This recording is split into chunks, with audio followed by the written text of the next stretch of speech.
tukwaniriza mu program ey'ensonga Lugonvu's Show.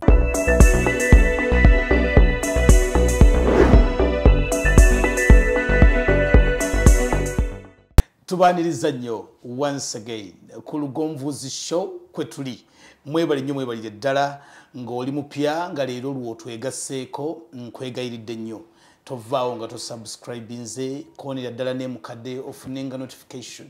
Eno Lugonvu's Show osangako birungi byereere bikuzimba bikutambuza obulamu bwo okuva mu kifo ekimu okudda mu kirala. Ate bw'olaba Simon Rock olwo ng'omanya nti lubaze nsonga za byabulamu, nsonga za kubeera mulamu. Nagamba tosobola kubeera mugagga nga toli mulamu. Lwana nnyo osooka obeera omulamu. Bw'omala okubeera omulamu kati nyweza ensimbi. Simon Rock ntuuse ne Dr. Aida Nassolo owa Wandegeya Imaging Center. Wandegeya Imaging Center naga nti basangibwa wano Wandegeya ku Kigende e Mulago. Awo wennyini awa parking bu taxi ku mukono gwo gwa kkono ebipande webiri ebya Wandegeya Imaging Center nsonga za byabulamu. Bwe twali wano last weekend twayogera ku nsonga ezireeta obulumi mu baami naddala nga bali mu kikolwa eky'omukwano. Eyagenza okusanyuka ogenda okulaba ng'atemiranga, ogenda okulaba omwami waaluma amannyo, ogenda okulaba mumaliriza naye ate guwalese mu buliri omusanga ate yeesangula maziga nga byayitamu tobitegeera. Dr. Aida Nassolo waali okututemera mu kiki ekiyinza okuleeta obulumi obwo. Naye leero ekyenjawulo kye tulina ng'agenda okukubuuzaako tugenda kwogera ku bulumi mu kaseera ak'okumala. Awo okimanyi nti awo oba ogassa obwengula ku nsi owulira nga mu ggulu teriyo Katonda, teriyo Sitaani, owulira nga Museveni tokimanyi nti ye pulezidenti wa Uganda, owulira nga ye gwe queen wa Bungereza yafa. My goodness. Describe an erection in one word. Describe orgasm, ejaculation, okumala. In one word. Kubeera mu ggulu. Ngoline Katonda. Ayine Katonda muteesa. Gwobeera Katonda kusaawa eyo. Era niwabaawo ekikukanga maama. Musawo Aida. Kubanga obeera okalambidde. Nemwe mukimanyi kye tubeerako. Ng'essaawa eyo. Okimanyi nti ako ke kaseera kokka omusajja w'asobola okuweera ebibye byonna. Ekyapa kyeri. Leero Neri kugamba watakyategeera kugamba akaseera ako. You don't know gwe. Ozanyisanga point eyo. Tozanyisanga point eyo. Togizanyisanga. I think kyekintu Katonda kye yatonda nga singa kitukola. Kubanga bw'okola n'ofunawo k'oba ofunye ogamba mukyala wange ono. Tukolerera kumala. Okitegedde? Musawo. Omuntu omugulira ka dress. Ekitukeeza ssaawa 12 ez'okumakya okuva ewaka. Kumala. Period. Mbuuliza kuba tulaba. Anti bandango tutwala babuuzeeko. Nefu guno omulundi. Simanyi na kumanya kubanga kitokota. Ani covered. Kitokota tugenda kubasomesa. Nze neewaayo by the way. Nafunye erinnya eppya naligambye. Gwani. Imaging is my passion. Imaging is your passion. Kintu kyenkola n'omukwano. Imaging kye mu Luganda. Imaging kwe kutangaaza n'enkukebera. Okusunga. Image nenkuba ekifaananyi nenkulaba neŋŋamba ono ayina kino ono lwaki esiga eryeti ono lwaki alumizibwa kugamba n'entangaaza kyekintu kyensinga okwagala mu bulamu bw'ensi. Mukuuma mutya ebyama byaffe musawo kubanga ffenna tujjanga ebikula byaffe byanjawulo naye olaba profession yaffe tugiyita banka y'ebyama. Nina ekintu mukazi wo kyasobola okuŋŋamba nga naawe tokimanyi. Nina ekintu abasajja jja nagamba gwe omusawo oli waffe katukubuulire naye togamba mukazi wange nga azze wano. Okitegeera omuntu akussaamu obwesige n'akunyumiza ekintu kye ebintu by'obulamu biri private. Endwadde zino zitambula mu bafumbo nga tebamanyi. Omwami nga mulwadde naye nga mukyala we tamanyi naye nga nze mmanyi. So it is all about professionalism. Tulina kye tuyita professional ethics. Nti ekyama ky'omuntu si kugwanga mutawo nti Simon yatambula naye talina nsigo. Oyo gw'olaba oyo talina nsigo. Oyo gw'olaba oyo wa ddakiika 2. Nze mbeera nkyemanyidde. Kubanga Katonda yanzisaawo gwe mulimu gwange. Kyo kye kyantonza nze neezuula. Kyofola nze bwe mba njagala okunkebera. Ngojja. Nsooka n'envuga mayiro ngaaga. Nimanya nti talina gyali nsanga. Talina gyali kusanga. Wamala okunkebera n'enziruka emisinde. Ekineezo enkukeberera oba okigambire ng'okisibye. Yes, because kati ngenda kugeya wala. Omanyi abantu benda ba Simon olunaku. Wajjakawe walabako abantu benkebera olunaku. Kati bwenzirira ebizibu bya Simon n'embyeri pako. Mbeera nabyo nga nkutaasa ovunuka ekizibu. Kati wazze n'ensigo zizimbye. Zizze mu size. Mbakulabira mwole yazimba ensigo. Wazze olumizibwa nga weegatta obanga oli wa ddakiika 2. Ogenze ku ddakiika 4. Olwokyali mulwadde. Oba ovudde mu bulwadde. So nzigusa kiri ky'ogambye nti okuuma ebyama. Ate n'abasawo mbagamba batulaba. Making sure ono mulwadde Katonda gwakuwadde okoleko. Aba muntu wo. Jukira akussizaamu obwesige. Nze Simon simalaga wa muntu motoka yange. Era makanika ogu yagikanika. Sekitegeeza obwesige bwe namusaamu obwo. Tasaana kola ki? Kubusuula. So kati wojje wange obompadde. Aha. Obompadde gwe ati kati nkugambe ngoyeteeka wali. Bameka abakyala ayinza okugamba nti weeyambule ne weeyambula. Katonda kye yakimpa. Kugamba Simon spare wali ne weeyambula. Ekitegeeza mba nnina ebyama byenkoze eki. So professionalism eyo erina okubeera ng'erimukozesa mubeera ku nnomo ddala. Mubeera ku nnomo ate tukozesa biki? Temunywamu ku kantu akabuzaabuza embeera. Era mama omu yangamba naye omusawo singa wali musajja singa weekoze baklients wano bonna mugamba nno mukwano. Kuno kuyitibwa. Sigamba nti ogenda kuba musumba olye ku ndiga zonna please. Oli kuweereza. Toyonoona bintu by'abasumba. Abasumba tebalya ku ndiga. Anti kyakugambye. Nkugamba oyo mwami yangamba nti singa ali musajja singa kye yeekola ba clients. Kubanga bajja nga balabika bulungi. Musawo. Wandege Imaging Center. Egamba ki? Kuwedde situwagaba wadde namba ya simu. Najidde na uniform. Leero wajidde mu ttaawo. Wandege Imaging Center. Ttaawo eryo naye njagala muliwaabire. Muwaabire ababbuca. Lwaki nabo bali ambala? Lwaki bambala ettaawo? Nabo bali mu buweereza bwabwe batema nnyama. Era banyiiza. Kamba buuzeeko n'obwembwe muli mutaba mikwano nze mbaagala nnyo. Ate mbadde mugamba niyo musawo waffe komawo tusomese nakomyewo ebibuuzo teekayo. Bibuuzo teekayo. Ekikutawaanya gwe teeka mu comments teekayo wansi. Wabirawo byetaaga privacy bawe namba y'essimu. Waliwo ekyetaaga ekyama. Oyogedde. Nibyo twaba wa namba ya simu. Waliwo ekibuuzo nga munnange. Toyina kiyita mu comments. Inbox. 078 Aha. 95 97 otyo 38. Teekayo ekizibu kyo. Ekizibu kyo ku WhatsApp Airtel nye temusindika audio. Banembeera bize. Towulira audio. Obudde wa audio nedda. Sindika ka message. Abambaga ne video call. Akubira akulaga ekimuluma ge musawo wano wentadde. Gazimbye. Kiwanji. Kyolusozi olulaba. Owaweza n'ekifaananyi. Ngoleza ekifaananyi naye gwe mulimo gwaffe Mr. Simon nga nkugambye tuli mu buweereza. Nagamba neezuula Katonda yampa. Kyekyo kyogenda okukolako. Wandege Imaging Center mukola ennaku mmeka a week? A week tukola kuba Monday paka Olwomukaaga. Saawa mmeka? Saawa 2 waba waggule. Naye nze ng'omuntu mbeerawo paka saa 9. Naye ekifo kisigala kigulu wabeerawo abalala abakola. Sinze nze kanza abeera olwakuba oli alemera kunjagala oli omusawo. Babeerawo abasawo. Abakola n'embeera nga siriiwo. Because totuka ku Wandege Imaging Center tuula salako tukuwayo kutuzi n'onywako kajuice n'onywako. Oinawo ebiwala. Bw'ojjanga olumbe lukuluma nnyo.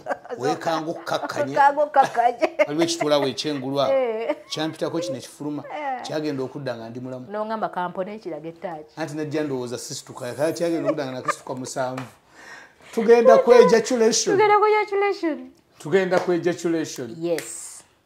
Akaseera buli muntu kaaba alindiridde. Naddala mufu abasajja nemu abakyala mumala. Ate waaki. Bwegatta ne mukyala wo n'atamala batalina kyokoze. Oba ozannya buzannyi gwe ne weesanyusa naye nga yetakoze eki. Tosanyusa naffe tuli bulungi nnyo. Omusajja bw'amala afulumya amazzi. Yes. Omukyala bw'amala afulumya ki? Simanyi.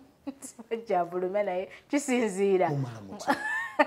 Kagala kati ntekusaidia abakyala. Katono nnyo okutukayiseewo bukayise tuli mu kumala kw'abasajja naye kati mbuuza mu ng'omusajja kale bino naye bikubuuza off the camera mumala ddi omukyala okumala it is also a sensation omukyala gyafuna tugambe otambudde system n'ogitambula olina akafo k'otuuka tukalida ka gisport ati nyuma njagala nga nkubya akafaananyi kali nenkulaga gisport weeri omwami bw'atankula omwami tusaguleko sakolideko omwami bw'atankula gisport nakuba gisport olumala gisport yetuuka nebeera ng'erinnya olumala nga efulumya kebayita okumala efulumya ki mazzi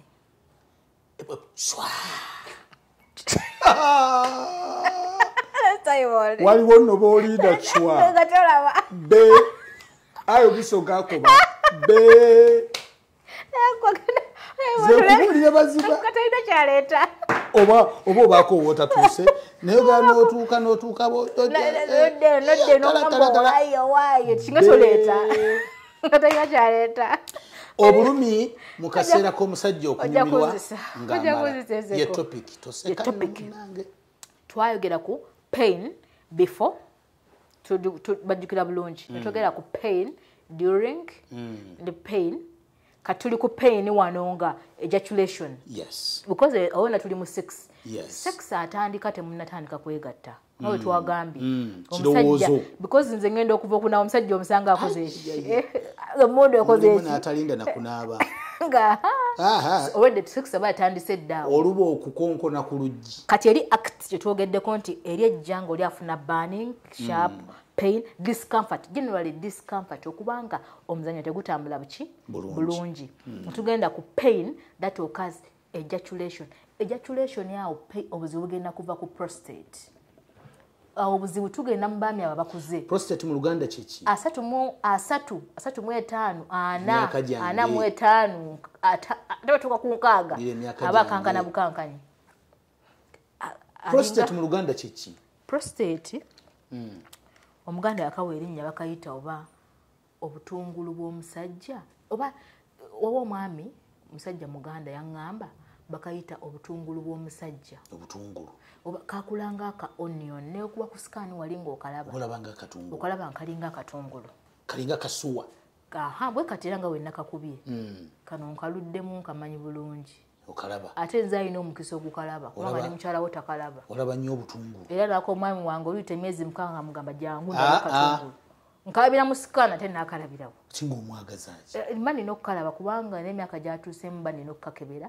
nenkalaba nti kali mu state katandikira mu myaka emeka okwonooneka 3 akange kafadda 35 kubanga sikakeberanga yitayo kakebere yitayo mangu kakebere and babyogerako lako babyogerako oba sibasawo naye nga prostate as you grow it goes on enlarging it enlarges the fact that age emyaka gyokka gikamala okukola ki oba kakoze nnyo kakola nnyo ati ne dormancy yennyini n'okubeera nga kalitomanyi omuntu wabeera dormant era agejja ng'ali awo talina byakola dormancy yennyini ya prostate ereeterawo enlargement okubeerawo nga tokola kali awo tomanyi abasajja badduka myaka 5 beefuula bize mu banoonya ssente aye ne beerabira ekitunywesesa ssente kitwayogeddeko kumala kitegedde era wamazeemu amaanyi prostate eno bw'etandika okugejja nabagambe balugonvu shuwa tugulire maaka tusomese abantu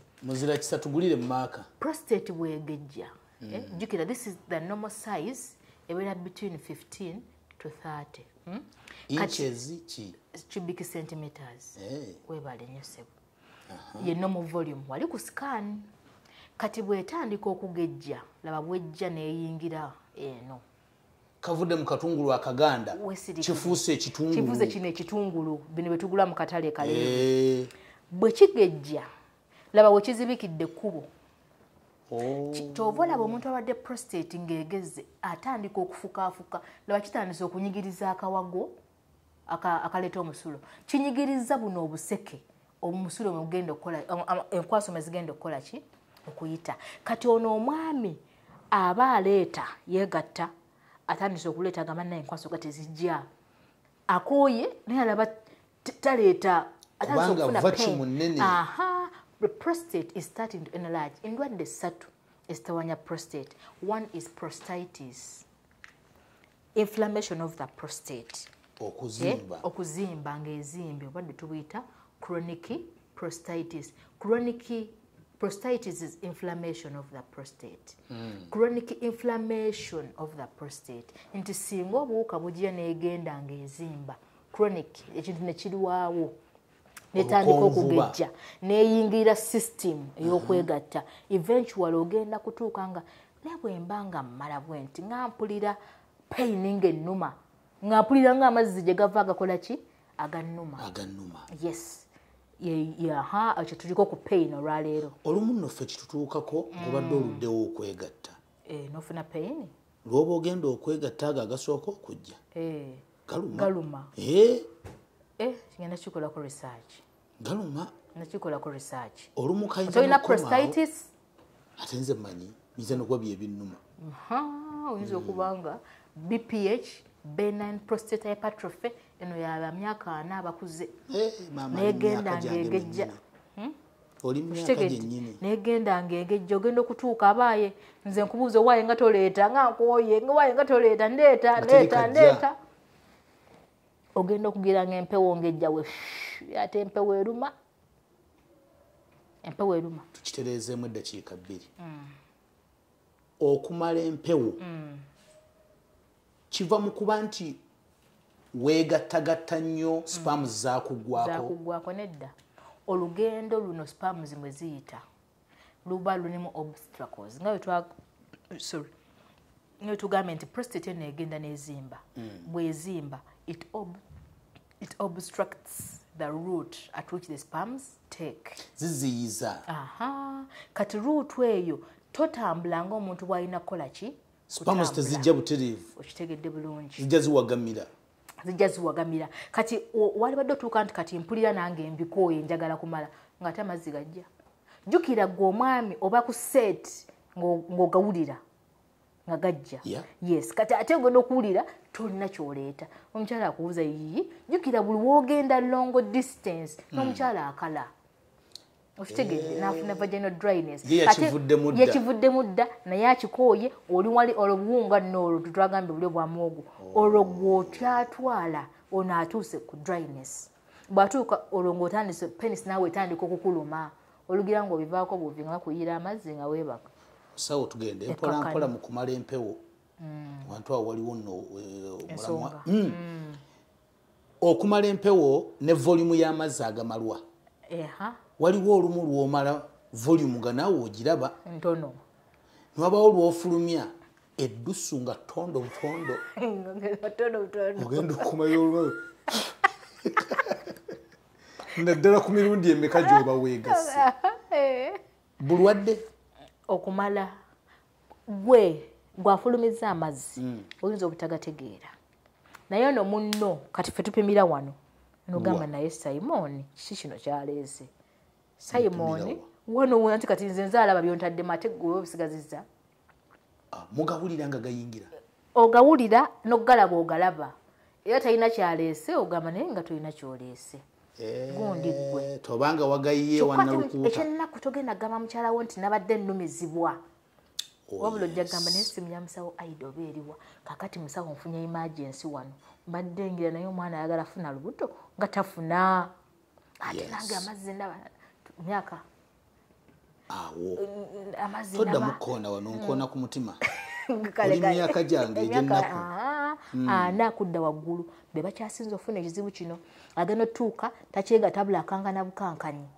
System ebulamu amasannyalaze. It just has to be wired. Okumala empewo is a medical term called anorgasmia. Anorgasmia. A dry ejaculate. Naye nga gwe amazzi gabeerayo. Amazzi gasobola okuba nga gyegali. Oba yinza oba prostate yo yalwala tugambe nga tekyakola bulungi mazzi. Bw'owaholo bw'osunda bw'oti. Tewali kavaayo. Nga ne testicles zennyini tezikyakola nkwanso. One of the things you need to check, are the testicles still functioning? Is the prostate gland still in normal? Yes, we continue. Prostate gland is enlarged work on it eddeyo mu normal size obaale. Ekkubo lino nga lyazibikira mulizibukula naki? Nga lyazibukulirirwa. Erinereeta amazzi kuba tugambye Ati ojjawo ekizibu kudde. If the prostate is enlarged, you manage neddayo mu normal size. If there is urethritis, you manage neddayo mu normal urethra. That is ye ati yekaliwo. Kabere omanye what is obstructing. Am I having a stone? Oyinza obba olina akayinja mu urethra nga kazimbye wano kalemesa enkwanso okufuluma. Oyinza obba olina some damages in the system. Wali we nagambye mu kutangaaza ng'otangaaza nga mpandiika report. Enkovu nga yakwata nefuuka akayinja. Exactly. Omuntu ayinza okuza ate akayinja kanyingira ddi obusajja. System yennyini esobola enkovu zino zisobola okukola bwezi nezifuuka nezikwata nekola akayinja. Wali ku scan ng'omanika features are suggestive of benign prostatic hypertrophy. Yekuleetedde okumala ng'olumizibwa period. Manage benign prostate hypertrophy oddeyo ku normal. Vas difference eyinza okuba yalwala nga yafuna inflammation tugiyita vascitis. Okay. Inflammation of the vas difference. Manage vascitis. Obuseke buno buwone buddemu buterere bulungi. Tubulabirako eri scan gye nagambye era eyita emabega. Manage vascitis oddeyo obage bulungi. Omuwendo gw'amazzi ogufuluma nakyo kintangaazeemu. Ku muntu nga mulamu gulina kubanga gwenkanankana obanga ofulumya jiiko. Ati amazzi g'ofulumya abeera semen. Semen abeera combination of sperms and the seminal fluid aviira wano mu prostate. Kati gwe ogenda laba digestive volume. Wabula biba twagala omanya enkwanso awo okolera sperm analysis. Tulabe bino byofulumizza birimu ki. But as for you as a human being olaba bulabi bizzi. Zinjagala kula bizzi. Oyagala kumala bumazi. Magezi gange wegakoma. Wegakoma nti ekyo tukigenda mu diipa nga singa oba oyagadde kuzaala. Bino byofulumizza singa biba byetaagisa. Kubanga oyagadde omukyala waafune ki olubuto. Otherwise ekitali ekyo tewe kitwetaaza amazzi gammwe. Obulumi buno wabugereza nnyo ku musajja omukomole. Atali mukomole yabusanga wakuba already yali covered buli kimu ndooza. Atali mukomole naye kakasaanikira tewali mutawaana. We basinga n'okulwala zino endwadde abo kubanga yo pain ebeera eva eterese erina ekiriba watereka obuwuka 1 herpes simplex obuwuka bwe saayogeddeko. Herpes simplex abatali mukomole babutereka. 1 human papilloma virus HPV bajogerako nnyo eno. HPV eterekebwa mu kana akabubi era bwenna kukwata ejja kukuba ebbwa lizimbe bwekiti liveemu otusira likale limale likomewo. Those painful blisters that reoccur nezibeera nga zikomawo. HPV webake mu mukyalawo kekaleeta kansa mu bakyala. Obuwuka busigalayo mu kikuta. Yes. Nga busirise batugamba mu kisaleko ekikuta era abakyala abali tomuwaako nga si kisaleko asooka agenda akisaleko. So Aida Nasoro yagambye oyo center n'abantu bottira akatale abatali bagende abasajja abakomole Simon bagende sigera bakwatirwa kisa bagende babakomole. Mbadde njagala twogere ku gye twagambye post orgasmic illness disorder naye gundi ngejjudde. It is okay. Olubaawo nga lujjudde. Tulina omusawo Aida Nasoro owa Wandegeya Imaging Center. Nkujjukiza nti bye twogerako wano bisobola okubanga tebimalaayo. Tetuyinza kutuuka ku bulwadde bwo. Olina ekikuluma nga kikyo kya munda. Tubadde ng'abanaatera okukyogerako ate tukivuddeko noga nti tubadde batandise. Ennamba y'essimu eya Dr. Aida Nasoro eri 078 95 9738. Osobola okuzoominga ne bagiraba bulungi 078 95 9738 oba 0705 25 14 59. Zombi ziri ku WhatsApp. Teekako obubaka nga butayipinge audio zimutawaanya engeri gy'abanga oluusi alina omulwadde gwali mukolako naye obubaka asobola obbulaba n'akuddira. Eno post orgasm kitegeeza omaze okumala ate n'ofuna pain. Eno kyekintu post is after orgasm ng'omaze okumala illness ebijja obubonero obwo obujja nange okuwulira olusujjasujja n'owulira ssenyiga n'owulira obulumi mu nsigo n'owulira omugongo nga gukuluma kyokka ng'omaze eyo disorder etegeeza nti your system has a problem oyajje tumukebere. Olumu waliwo omukyala gw'ogenda naye mu kikolwa n'obanga atambudde olugendo olunene nnyo okusinga engendo ze wali otambudde era n'okoowa nnyo niyo tunobaawo omulala ne mumala ate ne musigala nga mwenna muli happy nga tewali mutawaana nakyo kiri eyo kiva ku gwe driver avuga gwalina okuvuga olugendo luno era gwamanyi gy'obeera olutwala. Nga tumaliriza njagala twogere ku other factors ng'ovudde ku bino birwadde byembeeramu bulijjo other factors ezireetera omusajja okulumizibwa nga yeegatta zezisinga nno beera common tuzikwate bulungi. Curved penis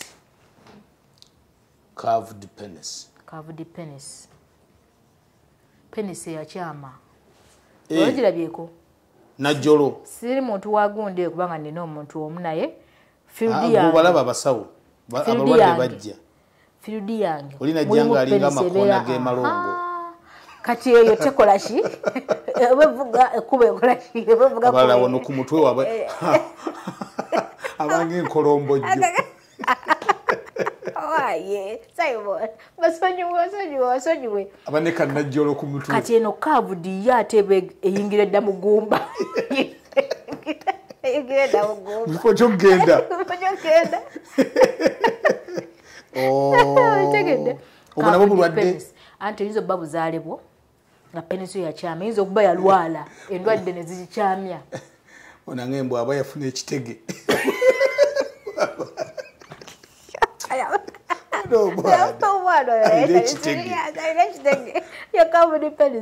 egenda contributing to dyspareunia. Ensonga eyokubiri lack of enough lubrication. Mazinga matono. Omukyala nga abakyala mututaase mu nsonga eno taasa munno tokala. Nali kubulidde erinnya zomesirwa byamanyo sirimusawo. Wano gwange yangamba bamwagenda n'akacupa k'amazzi. Awo we yangamba wandulo n'eddusu. Eddusu buli musajja alikozesa. Eddusu buli musajja alikozesa. Immediate. Why? Your first aid. Byakwerinda. Naye yakimala nga yakwata akacupa k'amazzi. Awo nkukyawa. Atuboganya okumpa agago kati nze nkoleki. Awo nkukyawa. Ate lwaki? Anti lack of enough lubrication omusajja ine engeri gyemujjako. Kwegamba n'abeera ng'agamba naye kati gukira obunga bwa muwogo ogenda kujjamu dyspareunia penis etandise okukuluma ogamba naye abakyala bonna bakalu. Oyinza okugamba nanga kikulu mukozi ate azajja gagamba sikankubadde bino byenkolerera. Era abakyala tujja kwefaako nno. Twasomesako ku system y'abakyala naye tujja basomesa. Twakomyewo tujja basomesa. Reloaded ono Aida Nasolo reloaded. So ensonga endala sex positions. Style. Mulimu style ezireeta pain. Bannange naffe abakyala kitutuukako. Ogenda omwami style gyaleese nga naawe weese pain ate bulesi. Kati positions ezimu asajja zebagendamu zireeta pain. Mulumizibwa. Waliwo eno. Abakyala naffe mulimu style abasajja zakuteekamu. Wadukidde kagoti. Teyo kagoti. Kagoti eyo dabereetiza okweta. Watuteredde bulungi. Fenno olumu. Bumugamba nti nfa. Ng'atenza amaanyi geeyongera manya nti I'm doing something now. Oyinza obba kituufu ng'ofa. Olumu mba mwekoza. Nfanga si ya ddala. Era omuntu omulaba gwewetegereza ono oyinza okuba gwoleegooleega naye nga someone is not happy. So sex positions zino tuzitereezeemu okwewala dyspareunia. Kagooti ako ndabira ddala nga kayinza okukwetera gundi eno ddala oyinza okukoona ku ggumba. Direct mpaka kumusa. Omuyimbi yayimba eti musuwa mpaka kumusuwa. Musuwa kumusuwa. Styles ezimu omwana okugula otadde eri oyagala okyame kugabula agenti nno oli mukugu nnyo noleega munno n'abanga ali ku musalaba gwa Yesu. Wallahi ngalinga ali ku musalaba gwa Yesu. Mpola twala omusajja yali wadde sex tutwala batya munno mutegeke bwamala omutegeka romance. When you romance, the system is opening. When the when the system is opening, later, mundu, bo later. No system abogirabanga agireeteddemu nga system eri ready. Tetugenda genda mu bino byesomesa ko lwaleero. Ogenda gitwala mu system, ngola the system is ready. Mpola. Fabachano twagala. Tetwagala ebyamaanyi. Twagala dakiika nnyingi ezo. But at times you say you don't feel us. A woman will say I don't feel you. Tuva ku size wano ka size kaba kagundi. Oyagamba sikuwulira. The ka size is small. Oba gyendaga we wafedda. Kaso kuba ka size ka sike katondo. Nenga gyenda ze. Ngangudde mu nyaga. Enyago gibanyi. So nga tugenda omumaliriza other factors nga tuvudde ku bino ebirwadde bannange sex position. What would be the right position for that good sex? Missionary eri eyaffe eyabajjajjaffe. It could be chances are dyspareunia ziba ntono. Kyamiraawo tuuka eyo kyamiraawo naye ng'otambulizaawo naye zino bwana bwennaku zino bange enje kakasukane mu bbanga nekadda okasanga kakutusa okugulu ogenda okukasanga omugongo spine ekutuse just take it smoothly nga we tugambye ate tutuuke nga tuli balamu bulungi tik abalala another factor virginity wali ng'okutula weefunyeko omukyala ali virgin kati experience embulamu ekubulamu obanze ntandikira mu bakadde ntandikira mu bakadde because omukyala aluzinga virginity penis ejja kukuluma oba tekuluma eyo si virgin because luliba lwazi lw'okutula okusobola okuyitawo tuve wano twabagambe condition eri endala other factors ensonga eza bulijjo ezikugamba nga si endwadde zo nnyingi bannaye endwadde ziri wano twasumuludde tetusobola mmalayo naye wobola tetukikuteeko osobola okujja kuwandega nonyumizaamu ntulaba ekyokukola bw'oba olaba there is pain anywhere in your system wetuli wendi basajja bannange munsaasire sometimes nange binzigwako kakati sina kyakola naye kati nange ndi musawo mundabiri mu kifaananyi ekyo temugamba nti gu Simon Gugo guseegu siri museegu bino byenjogera sibiri nakunze biri kuggwa tulaba naye nga nze Simon Rock ye Lugonvuzi Show tuyine Aida Nassolo doctor eyakuguka ennyo naddala mu nsonga eza scan okukebera n'okuzuula ekyo ekiba kitawaanya systems zo ez'omunda and when it comes ku system zino ate mukambwe nnyo nnyini ddala naye nga n'obulwadde obulala osobola okumukubirako n'abanga akutaasa n'abanga akufunira ekiyinza okukubeza omulamu ku Lugonvuzi Show kwe tuli tukwatagana omulundi oguddako bw'obanga olina ekikunyumidde abasalamu bu TikTok ne mwongerayo mwebale nnyo naye bw'obanga oli akkubidde naga nti bambi mpa ku nnamba y'omusawo oyo gimuwe kubanga omuntu oyo oba otaasa bulamu oli doctor ndi doctor naye nga ffenna mubeere bulungi mweraba kankomaawo.